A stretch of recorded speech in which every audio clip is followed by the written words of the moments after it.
needed to make sure Goering was fit enough to take the stand. And that task fell to Lieutenant Colonel Douglas M. Kelley. Douglas M. Kelley was an American psychiatrist. Dr. Kelley's initial assignment with the German leaders was quite simple: to examine them and determine whether they were fit to stand trial and to be held responsible for anything that they were guilty of. One of Kelley's first tasks was to help Goering manage his addiction in time for the trial.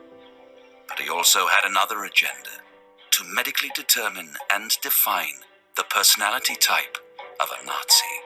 And it would be the results of this study that would continue to haunt Dr. Kelley with tragic consequences. Kelley went into his study of the prisoners. Kelley began to assess his patient's psychological state. But it would be no easy task. Goering wasn't just going to give him what he wanted. He remained cold, aloof, and arrogant. But Kelley was no pushover. Like Goering, when needed, he too could be charming, witty, and manipulative.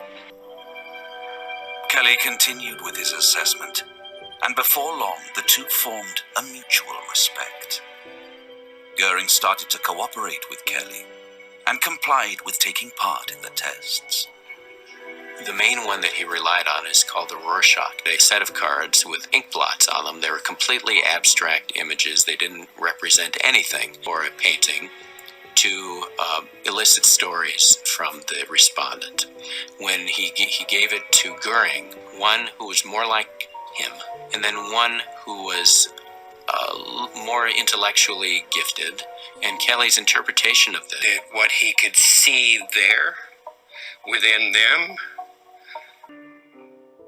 Perhaps Kelley had a hard time coming to terms with what he had discovered.